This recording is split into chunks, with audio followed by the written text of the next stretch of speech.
Hello friends, welcome to BSKSR classes YouTube channel.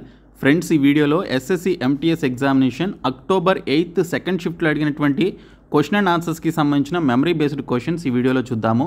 Video చూస్తున్నటువంటి వారు వీడియోని లైక్ చేసి ఛానల్ని సపోర్ట్ చేయండి. ఈ వీడియోకి 1000 లైక్స్ అయితే ఎక్స్పెక్ట్ చేస్తున్నాను. సో ప్రతి ఒక్కరూ లైక్ చేసి మీ ఫ్రెండ్స్కి షేర్ చేయండి. ఫస్ట్ టైం మన ఛానల్ని విజిట్ చేస్తే సబ్స్క్రైబ్ చేసుకొని బెల్ సింబల్ని యాక్టివేట్ చేసుకోండి. అలాగే మన ఛానల్కి సంబంధించిన టెలిగ్రామ్ గ్రూప్ని క్రియేట్ చేయడం జరిగింది. సో ఆ గ్రూప్ లింక్ డిస్క్రిప్షన్లో ఉంటుంది. సో ప్రతి ఒక్కరు కూడా జాయిన్ అవ్వండి. ఫ్రెండ్స్, డీటెయిల్స్లోకి వెళ్లే ముందు దసరా ఫెస్టివల్ సందర్భంగా మన BSK జాబ్స్ యాప్లో మీరు ఏ కోర్స్ తీసుకున్నా కూడా SSC, railway, APPSC, TGPSC, AP police, AP court, TS పోలీస్కి సంబంధించినటువంటి కోర్సెస్ని 80% ఆఫ్తో 399 రూపీస్కే మీకు 2 days ఆఫర్ కింద ఇస్తున్నామండి. నిన్న ఈరోజు ఈ ఆఫర్ అయితే ఇస్తున్నాము. ఈరోజు మనకి ఈ ఆఫర్ అనేది క్లోజ్ అవుతుంది. మీరు ఏ కోర్స్ తీసుకోవాలనుకున్నా ఈరోజు నైట్ 12 PM లోపు ఇమీడియట్గా 12 AM లోపు ఇమీడియట్గా తీసుకోండి. సో తీసుకున్నట్లయితే మీరు తక్కువ ప్రైస్కి మంచి కోర్సెస్ని అయితే పొందడం జరుగుతుంది. కోర్సెస్ తీసుకునే ముందు మీరు డెమో క్లాసెస్ అయితే చూడండి. మీకు నచ్చినట్లయితే కోర్సెస్ తీసుకోండి. యాప్ లింక్ నేను మీకు డిస్క్రిప్షన్లో ప్రొవైడ్ చేశాను. ఇమీడియట్గా యాప్ని డౌన్లోడ్ చేసుకొని ఈ కోర్సెస్ అయితే తీసుకోండి. ఫ్రెండ్స్, SSC MTSకి సంబంధించి ఎవ్రీ షిఫ్ట్లో అడిగేటువంటి పర్టికులర్ క్వశ్చన్ అండ్ ఆన్సర్స్కి సంబంధించినటువంటి PDFస్ని 149 రూపీస్కి సంబంధించిన కోర్స్లో నేను ఎవ్రీడే అప్డేట్ చేస్తున్నాను. మీరు ఈ కోర్స్ తీసుకున్నట్లయితే ఈ PDFస్తో పాటు మీకు అదర్ PDFs ఇంగ్లీష్ అండ్ జీకేకి సంబంధించి, ప్రీవియస్ పేపర్స్కి సంబంధించి, కరెంట్ అఫైర్స్, అలాగే సెన్సస్ 2011కి సంబంధించి ఇలాగ చాలా PDFs అయితే మీకు అవైలబుల్లోకి వస్తాయి. కాబట్టి ప్రతి ఒక్కరు ఆ కోర్స్ అయితే తీసుకోండి. రేపటి నుంచి ప్రైస్ అనేది చేంజ్ అవుతుంది. అలాగే దసరా స్పెషల్గా మీకు 399 రూపీస్కే మీరు ఏ క్లాసెస్ కోర్స్ తీసుకున్నా కూడా 399 రూపీస్కే పొందే విధంగా ఒక ఆఫర్ అయితే తీసుకురావడం జరిగింది. సో 2 days ఆఫర్ ఇది. ఈ రోజుతో కంప్లీట్ అయిపోతుంది ఆ ఆఫర్. సో ఆ ఆఫర్ని కూడా గ్రాప్ చేసుకోండి. సో డిస్క్రిప్షన్లో యాప్ లింక్ ఉంటుంది, చూడండి. ఫ్రెండ్స్, ముందుగా చూసుకున్నట్లయితే who gave the slogan return to the Vedas, return to the Vedas అనేటువంటి నినాదాన్ని ఎవరిచ్చారు అని చెప్పేసి అడిగారు. దయానంద సరస్వతి యొక్క స్లోగన్ అయితే ఇవ్వడం జరిగిందండి. సో ఇక్కడ చూసుకున్నట్లయితే స్వామి దయానంద సరస్వతి ఫౌండెడ్ ది ఆర్య సమాజ్. దయానంద సరస్వతి స్థాపించినటువంటి పర్టికులర్ సంస్థ ఏంటని చెప్పేసి కూడా అడగొచ్చు. సో అది ఏంటంటే ఆర్య సమాజాన్ని ఆయన స్థాపించడం జరిగింది. He gave the slogan return to the Vedas అనేటువంటి ఒక స్లోగన్ ఇచ్చారు. The Arya Samaj was founded by Swami Dayananda Saraswati in 1875. 1875లో ఈ ఆర్య సమాజాన్ని దయానంద సరస్వతి గారు స్థాపించడం జరిగింది. స్వామి దయానంద సరస్వతి ఆర్య సమాజాన్ని స్థాపించారు. అతను వేదాలకు తిరుగువెళ్ళు అనేటువంటి నినాదాన్ని ఇవ్వడం జరిగింది. ఆర్య సమాజ్ 1875లో స్వామి దయానంద సరస్వతి చేత స్థాపించబడింది. నెక్స్ట్ క్వశ్చన్ వచ్చేసి national food security act in which year అని చెప్పేసి అడిగారు. సో నేషనల్ ఫుడ్ సెక్యూరిటీ యాక్ట్ని ఇంప్లిమెంట్ చేసినటువంటి ఇయర్ ఏంటని చెప్పేసి అడిగారండి. జాతీయ ఆహార భద్రతా చట్టం ఏ సంవత్సరంలో జరిగింది? రైట్ ఆన్సర్ 2013 అండి. సో ఇక్కడ చూసినట్లయితే the National food security Act 2013 is a law noticed by the government of India through which the government of India aims to ensure that food grains are available to the general public in the country. Okay, సామాన్య ప్రజలకు కూడా ఈ ఆహార ధాన్యాలు అవైలబుల్లో ఉండే విధంగా ఈ నేషనల్ ఫుడ్ సెక్యూరిటీ యాక్ట్ 2013ని తీసుకురావడం జరిగింది. జాతీయ ఆహార భద్రతా చట్టం 2013 అనేది భారత ప్రభుత్వంచే నోటిఫై చేయబడినటువంటి చట్టం. దీని ద్వారా దేశంలోని సాధారణ ప్రజలకు ఆహార ధాన్యాలు అందుబాటులో ఉండేలా చూడాలని భారత ప్రభుత్వం లక్ష్యంగా పెట్టుకుంది. Next question, what does article 21 of the Indian constitution deal with? భారత రాజ్యాంగంలోని ఆర్టికల్ 21 దేనికి సంబంధించింది అని చెప్పేసి అడిగారు. జీవించే హక్కు, రైట్ టు లైఫ్ గురించి చెప్పేటువంటి హక్కు అనమాట ఇది. సో ఈ ఆర్టికల్ 21 అయితే దాని గురించి తెలుపుతుంది. Article 21 is one of the major articles included in Part 3 of the Constitution of India dealing with fundamental rights. Article 21 is the protection of life and personal liberty. ప్రాథమిక హక్కులకు సంబంధించి భారత రాజ్యాంగంలోని పార్ట్ 3లో చేర్చబడినటువంటి ప్రధాన వ్యాసాలలో ఆర్టికల్ 21 ఒకటి. ఆర్టికల్ 21 జీవితం మరియు వ్యక్తిగత స్వేచ్ఛ యొక్క రక్షణ గురించి తెలిపేటువంటి ఆర్టికల్ అన్నమాట. Next question, in which year was the Hindu widow remarriage act passed? Hindu వితంతు పునర్వివాహ చట్టం ఏ సంవత్సరంలో ఆమోదించబడింది అని అడిగారు. రైట్ ఆన్సర్ వచ్చేసి 1856 సంవత్సరంలో ఈ యొక్క హిందూ వితంతు పునర్వివాహ చట్టం దీనికి సంబంధించి ఆమోదించబడింది అనమాట. So Hindu widow remarriage act. The Hindu widow remarriage act was passed in 1856. Hindu వితంతు పునర్వివాహ చట్టం 1856లో ఆమోదించబడింది. This act legalised the remarriage of Hindu widows in all జ్యూరిస్డిక్షన్స్ of India under the rule of the east India company.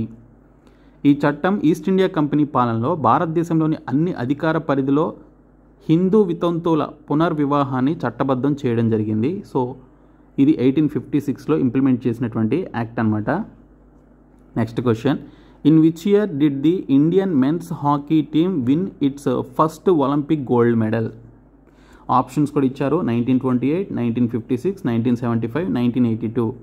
Right answer వచ్చేసి 1928లో Indian men's team for the first time Olympic gold మెడల్ని గెలుచుకోవడం జరిగింది. మొదటి Olympic బంగారు పథకం ఎప్పుడు సాధించారు అంటే 1928లో సాధించడం జరిగింది. The Indian hockey team won its first Olympic gold medal in the year 1928 Amsterdam Olympics against the నెదర్లాండ్స్లో జరిగినటువంటి పోటీలో ఆమ్స్టర్డామ్ ఒలింపిక్స్లో 1928లో ఇండియన్ మెన్స్ హాకీ టీం ఈ గోల్డ్ మెడల్ అయితే గెలుచుకోవడం జరిగింది. Jaipal Singh was the captain of the Indian hockey team at that time. Dhyan Chand scored the most goals 14 in the 1928 Olympics. మొత్తం 14 గోల్స్ చేశారండి ధ్యాన్ చంద్ గారు. సో అప్పుడు జైపాల్ సింగ్ అనేటువంటి ఆయన అప్పుడు ఇండియన్ హాకీ టీంకి సంబంధించి టీం కెప్టెన్గా అయితే ఉన్నారు. The Indian hockey team own gold medals in 6 consecutive summer Olympics in 1928, 1932, 1936, 1948, 1952 and 1956 అండి ఇది. ఓకే, 1956. అలాగే మనకి ఇక్కడ చూసుకుంటే 1964 అండ్ 1980లో సాధించడం జరిగింది. సో ఇయర్స్ కూడా గుర్తుపెట్టుకోండి. ఎవ్రీ 4 yearsకి ఒకసారి జరిగినటువంటి పర్టికులర్ ఈవెంట్స్లో ఇండియన్ టీం ఆ రోజుల్లో ఒక రేంజ్లో ఆడేదన్నమాట. So Indian hockey team. So అందుకే మనకి హాకీని మన భారత క్రీడగా మనం ఎంచుకోవడం జరిగింది. సో ఇక్కడ చూసుకున్నట్లయితే భారత హాకీ జట్టు తన మొదటి ఒలింపిక్ స్వర్ణ పథకాన్ని గెలుచుకుంది. 1928 ఆమ్స్టర్డామ్ ఒలింపిక్స్లో నెదర్లాండ్స్పై బంగారు పథకాన్ని గెలుచుకుంది. ఆ సమయంలో భారత హాకీ జట్టుకు జైపాల్ సింగ్ కెప్టెన్గా ఉన్నారు. 1928 ఒలింపిక్స్లో ధ్యాన్ చంద్ అత్యధిక గోల్స్ 14 గోల్స్ అయితే ఆయన చేయడం జరిగింది. సో భారత హాకీ జట్టు 1928, 32, 36, 48, 52 అండ్ 56లో వరుసగా 6 వేసవి ఒలింపిక్స్లో బంగారు పథకాలను గెలుచుకుంది. ఆపై 1964, 1980లో 2 సార్లు గెలుచుకోవడం జరిగింది. Next question, tell the length and breadth of the kabaddi ground పొడవు వెడల్పు చెప్పండి అని చెప్పేసి అడిగారు. సో ఇక్కడ చూసుకున్నట్లయితే ఇక్కడ మనకి కంప్లీట్ ఎక్స్ప్లెనేషన్ అయితే ఇచ్చాను. The length of the kabaddi ground is 12.50 metres and the width is 10 metres. పొడవు వచ్చేసి 12.50 మీటర్స్ అండి. ఇంకా వెడల్పు వచ్చేసి 10 metres. For junior boys and girls the length is 11 metres and the width is 8 metres. Okay, junior kabaddi జట్టుకి సంబంధించి బాయ్స్ అండ్ గర్ల్స్ కనుక ఆడుతున్నట్లయితే వారికి లెంగ్త్ వచ్చేసి 11 మీటర్స్, అంటే పొడవు వచ్చేసి 11 మీటర్స్, తర్వాత వెడల్పు వచ్చేసి 8 మీటర్స్ అయితే ఉంటుంది. The playing ground will be flat and soft. It should be made of soil, manure and sawdust. The size of the ground for men will be 121/2 metres into 10 metres అనమాట. Sorry, ఇది 12.5 అండి ఇది. Okay, 12.5 metres ఇది, అంటే 12.5 metres and 10 metres. The central line will divide అని చెప్పేసి ఇచ్చారు. So ఇదే ఎక్స్ప్లెనేషన్ మనకి ఇక్కడైతే ఉంది, మీరు చూడొచ్చు. సో మనకి ఇక్కడ పొడవు వచ్చేసి 12.5 మీటర్స్, వెడల్పు వచ్చేసి 10 మీటర్స్ ఉంటుంది. అదే జూనియర్ బాలురు అండ్ బాలికలకు సంబంధించి అయితే పొడవు 11 మీటర్స్, వెడల్పు 8 మీటర్స్ ఉంటుంది. నెక్స్ట్ క్వశ్చన్, కన్నౌజ్ కోసం త్రైపాక్షిక పోరాటం ఎవరి మధ్య జరిగింది? The tripartite struggle for Kannauj was fought between whom అని చెప్పేసి అడిగారు. సో రైట్ ఆన్సర్ వచ్చేసి పాలాస్, ప్రతిహరాస్ అండ్ రాష్ట్రకూటాస్, వీరి ముగ్గురు మధ్య జరిగిందండి ఈ యొక్క ట్రైపార్టైట్ స్ట్రగుల్ ఫర్ కన్నౌజ్కి సంబంధించినటువంటి యుద్ధం వచ్చేసి. ఓకే, పాలాస్, ప్రతిహరాలు మరియు రాష్ట్రకూట్లకు మధ్య జరిగింది. During the 8th century, there was a struggle between the 3 major kingdoms of India, namely Palas, Pratiharas and Rashtrakutas for the control of Kannauj. Palas ruled the eastern part of India while Pratiharas controlled western India. Rashtrakutas ruled the Deccan region of India. Okay, so 8వ శతాబ్దంలో కన్నౌజ్ నియంత్రణ కోసం భారతదేశంలోని 3 ప్రధాన రాజ్యాలైనటువంటి పాలాస్, ప్రతిహరాలు మరియు రాష్ట్రకూట్ల మధ్య పోరాటం జరిగింది. పాలాస్ భారతదేశం యొక్క తూర్పు భాగాలను పాలించగా ప్రతిహరాలు పశ్చిమ భారతదేశాన్ని అవంతి జలోర్ ప్రాంతాన్ని నియంత్రించారు. భారతదేశంలోని దక్కన్ ప్రాంతాన్ని రాష్ట్రకూటులు పాలించడం జరిగింది. Next question, in which year did Prerana Shrimali received the సాహిత్య నాటక అకాడమీ అవార్డ్? ప్రేరణ శ్రీమాలి ఏ సంవత్సరంలో సాహిత్య నాటక అకాడమీ అవార్డును గెలుచుకుంది లేదా అందుకుంది అంటే 2009లో అండి. సో ఇక్కడ చూసుకున్నట్లయితే ప్రేరణ శ్రీమాలి వాజ్ అవార్డెడ్ ది సాహిత్య Nataka academy award in 2009 for her contribution in the field of Kathak dance. Kathak నృత్య రంగంలో ఆమె చేసినటువంటి కృషికి ప్రేరణ శ్రీమాలికి 2009లో సాహిత్య నాటక అకాడమీ అవార్డు లభించింది. Next question, which gas is released when baking soda is mixed with vinegar? Baking సోడాను వినీగర్తో కలిపినప్పుడు ఏ వాయువు విడుదలవుతుంది అని అడిగారు. సో ఇక్కడ చూసుకుంటే కార్బన్ డయాక్సైడ్ CO2 రిలీజ్ అవుతుందండి. So when baking soda sodium bicarbonate is mixed with vinegar carbon dioxide CO2 gas is released అని చెప్పేసి ఇక్కడైతే ఇవ్వడం జరిగింది. సో వినీగర్ అలాగే సోడియం బైకార్బోనేట్ లేదా బేకింగ్ సోడా ఈ రెండు మిక్స్ చేసినప్పుడు మనకు వచ్చేటువంటి ప్రోడక్ట్ కార్బన్ డయాక్సైడ్ అనమాట. Next question, which of the following is an example of igneous rocks? క్రింది వాటిలో అగ్నిశిలలకు ఉదాహరణ ఏంటి అని చెప్పేసి అడిగారు. సో మనం ఇక్కడ చూసుకుంటే గాబ్రో అనేటువంటి రాక్స్ మనకి ఇక్కడ చూసుకుంటే ఇగ్నీషియస్ రాక్స్గా చెప్పుకోవచ్చు. సో గాబ్రో అనేది ఒక చొరబాటు ఇగ్నీషియస్ రాక్ అనమాట. దీని రసాయన కూర్పు బసాల్ట్ను పోలి ఉంటుంది. ఇది స్ఫటికాకార శిల. ఇది శిలాద్రవం భూమి ఉపరితలం క్రింద ఘనీభవించినప్పుడు ఏర్పడుతుంది. సో ఇక్కడ చూసుకుంటే ఇది ఒక చొరబాటు రాయి అనమాట. సో ఇందులోని సిలికా పరిమాణం 55 to 45% మధ్య ఉంటుంది. So gabbro is an intrusive igneous rock whose chemical composition is similar to basalt. It is a crystalline rock that is formed when magma solidifies below the ground surface. It is an intrusive rock. The amount of silica in it is 55 to 45% అని చెప్పేసి ఇచ్చారు. Next question, famous musician Annapurna Devi is associated with which musical instrument? ప్రముఖ సంగీత విద్వాంసురాలు అన్నపూర్ణాదేవి ఏ సంగీత వాయిద్యంతో సంబంధం కలిగి ఉన్నారు అంటే సర్బహార్ musical instrument అండి. So ఇక్కడ చూసుకున్నట్లయితే సర్బహార్ అనేటువంటి మ్యూజికల్ ఇన్స్ట్రుమెంట్తో ఆవిడ ఫేమస్ అయితే అయ్యారు. Next question, Nataraja is related to which god? Nataraja ఏ దేవునికి సంబంధించినటువంటి వాడు అంటే నటరాజ అనేటువంటి దేవుడు ఎవరు అని చెప్పేసి అడిగారు. సో శివుడు అనమాట. So Shiva, okay, lord Shiva. Nataraja ఉత్తమ నర్తకి రూపంలో ఉన్నటువంటి శివుని పేరు. నటరాజ శివుని రూపం అతని మొత్తం సమయాన్ని మరియు స్థలాన్ని మాత్రమే సూచిస్తుంది. కానీ విశ్వంలోని అన్ని జీవులు, వాటి కదలిక, ప్రకంపనలు మరియు విశ్వానికి మించినటువంటి శూన్యం యొక్క నిశ్శబ్దం అన్నీ ఒకే శివుడిలో ఉన్నాయని ఎటువంటి సందేహం లేకుండా స్థాపిస్తుంది అని చెప్పేసి ఇచ్చారు. Nataraja is a name of Lord Shiva in the form in which he is the best dancer. The form of Nataraja Shiva not only represents his entire time and space but also establishes without any doubt that all life in the universe, their movement, vibrations and the silence of the void beyond the universe, all are contained in one Shiva. Next question, who wrote the novel Zindagi Nama? Zindagi Nama novel ఎవరు రాశారు అంటే కృష్ణ సోప్తి అనేటువంటి వ్యక్తి రాశారండి. కృష్ణ సోప్తి అనేటువంటి వ్యక్తి ఈ జిందగీ నామా రాయడం జరిగింది. Legendary Hindi writer Krishna Sopti passed away on 25th January 2019. She won the Sahitya Academy and the Gnanapith Award. ప్రముఖ హిందీ రచయిత కృష్ణ సోప్తి 25th జనవరి 2019న కన్నుమూశారు. ఆమె సాహిత్య అకాడమీ అవార్డు మరియు జ్ఞానపీఠ అవార్డును గెలుచుకున్నారు. నెక్స్ట్ క్వశ్చన్, ఈరోజు షిఫ్ట్లో అడిగినటువంటి క్వశ్చన్స్లో ఇదొకటి.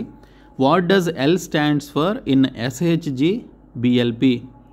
గతంలో జరిగినటువంటి షిఫ్ట్స్లో, okay, few days back SHG అనేది దేనికి సంబంధించిందని అడిగారు. SHG అంటే ఏంటి అని చెప్పేసి అడిగారు. సెల్ఫ్ హెల్ప్ గ్రూప్ అనమాట. ఓకే, సో SHG BLP అంటే self help group bank linkage programme. Okay, అందులో ఎల్ అంటే లింకేజ్ అని చెప్పేసి మీనింగ్. సో ఇక్కడ చూసుకున్నట్లయితే మనకి ఎల్ అంటే అనుసంధానం లేదా లింకేజ్ అని చెప్పేసి అంటాము. సో ఇక్కడ చూసుకుంటే మనకి SHG BLP stands for Self Help Group Bank Linkage Program. It is a program in India that links self help groups SHGs with banks to provide financial services and support. National bank for agriculture and rural development NABARD developed the programme అని చెప్పేసి ఇచ్చారు. So ఈ యొక్క ప్రోగ్రామ్ని develop చేసింది మనకి నాబార్డ్ ఉంది కదా, national bank for agriculture and rural development, వారు ఈ కార్యక్రమాన్ని అభివృద్ధి చేయడం జరిగింది. సో ఇది భారతదేశంలో ఆర్థిక సేవలు మరియు మద్దతును అందించడానికి బ్యాంకులతో స్వయం సహాయక సమూహాలను ఎస్హెచ్జీస్ను లింక్ చేసే కార్యక్రమం అన్నమాట ఇది. Next question, female infant mortality rate is high in which neighbouring country? పొరుగు దేశాల్లో ఆడ శిశు మరణాల రేటు ఎక్కువగా ఉన్నటువంటి కంట్రీ ఏంటి అంటే పాకిస్తాన్ అండి. So among India's neighbouring countries Pakistan has the highest female infant mortality rate. According to 2024 estimates, the infant mortality rate in Pakistan is 51.5% for 1000 live births అని చెప్పేసి ఇచ్చారు. 51.5 పర్, ఓకే పర్సంటేజ్ కాదు, 51.5 పర్ 1000 లైవ్స్ అనమాట. అంటే 1000 మందిలో 51.5 మంది పిల్లల్ని చంపేస్తున్నారు వీళ్ళు. ఓకే, సో ఆడపిల్లలను చనిపోతున్నారు. సో భారతదేశం యొక్క పొరుగు దేశాల్లో పాకిస్తాన్ అత్యధిక మహిళా శిశు మరణాల రేటును కలిగి ఉంది. 2024 అంచనాల ప్రకారం పాకిస్తాన్లో శిశు మరణాల రేటు 1000 సజీవ జనాలకు 51.5 అని చెప్పేసి ఇచ్చారు. Next question, which of the following mountain peaks is not located in the Himalayas? కింది వాటిలో ఏ పర్వత శిఖరాలు హిమాలయాల్లో లేవు అని చెప్పేసి ఇచ్చారు. సో గురు శిఖర్ అనేటువంటి ఈ ఆప్షన్ ఉండొచ్చు ఇచ్చినటువంటి ఆప్షన్స్లో. సో గురు శిఖర్ అనేది అందులో లేదనమాట. Next question, the great bath is located in dash? Great bath డాష్లో ఉంది. ఓకే, ఇది మొహంజదారోలో ఉందన్నమాట. ఓకే, స్నానాలు చేసేటువంటి great bath. So the great bath is one of the famous structure of the ancient Harappan civilization. It is a tank found in Mohenjodaro. It is well paved with several adjacent rooms. పురాతన హరప్ప నాగరికత యొక్క ప్రసిద్ధ నిర్మాణాల్లో great bath ఒకటి. ఇది మొహంజదారోలో కనిపించేటువంటి tank అనమాట. ఇది అనేక ప్రక్కనే ఉన్నటువంటి గదులతో చక్కగా నిర్మించబడింది. Next question, the Chithirai festival is celebrated in which state of India? భారతదేశంలోని ఏ రాష్ట్రంలో చిత్రాయ్ పండుగను జరుపుకుంటారు అంటే తమిళనాడు రాష్ట్రంలో అండి. The Chithirai festival is celebrated every year in month of April at the Meenakshi temple in Madurai, Tamil Nadu, symbolizing the unity of Shaivism and Vaishnavism. Okay, నేను festivals గురించి చెప్పినప్పుడు మీనాక్షి టెంపుల్లో జరుపుకునేటువంటి పండుగ గురించి కూడా నేను మాట్లాడడం జరిగిందండి. సో ఆ విషయం కూడా నేను డిస్కస్ చేశాను. సో ఫెస్టివల్స్కి సంబంధించిన పీడిఎఫ్ కూడా 149 రూపీస్కి సంబంధించిన కోర్సులు అయితే ఉంది. మీరు ఆ కోర్స్ తీసుకుంటే అన్నీ అవైలబుల్లో ఉంటాయి. ఇంకా తమిళనాడులోని మదురైలోని మీనాక్షి ఆలయంలో ప్రతి సంవత్సరం ఏప్రిల్ నెలలో శైవ వైష్ణవ మతాల ఐక్యతకు ప్రతీకగా చిత్రై పండుగను జరుపుకుంటారు. ఈ పండుగ గురించి నేను డిస్కస్ చేశాను, నేను ఆ క్వశ్చన్ కూడా చెప్పాను నేను. ఓకే, సో నెక్స్ట్ క్వశ్చన్ వచ్చేసి, which of the following are present in the nucleus of a cell? కింది వాటిలో సెల్ న్యూక్లియస్లో ఏవి ఉన్నాయి అంటే క్రోమోజోమ్స్ అండ్ జీన్స్ అయితే ఉంటాయి. Genes are segments of deoxyribonucleic acid DNA. Genes code for a specific protein that functions in one or more types of cells in the body.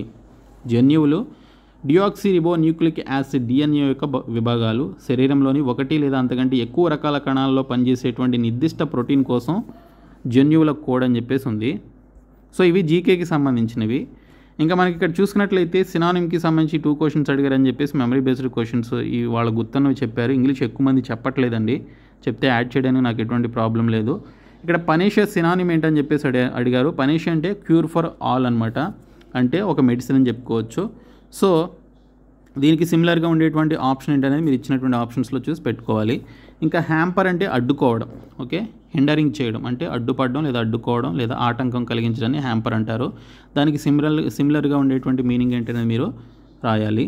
Okay, so ఇవి మనకి second షిఫ్ట్లో అడిగినవి. Third షిఫ్ట్కి సంబంధించిన video కూడా నేను ఫర్దర్గా చేస్తాను. సో మన channel follow అవ్వండి. Thank you so much guys.